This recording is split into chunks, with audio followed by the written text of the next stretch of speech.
Directors guild বাংলাদেশের আয়োজনে অনুষ্ঠিত হলো নিউ মিডিয়া আন্ডারস্ট্যান্ডিং শীর্ষক সেমিনার।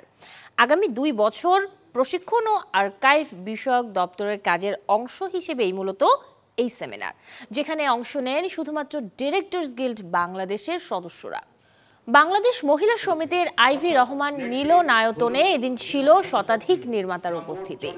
বর্তমান মিডিয়ার অবস্থা, ওটিটি প্ল্যাটফর্ম, ইউটিউব এবং টেলিভিশন নাটক নির্মাণের পাশাপাশি আন্তর্জাতিক মিডিয়ার সাথে দেশের মিডিয়ার বর্তমান অবস্থা নিয়ে আলোচনা হয় সেমিনারে, যেখানে নির্মাতারা তাদের ভাবনা, ভবিষ্যৎ পরিকল্পনা উপস্থাপন করেন।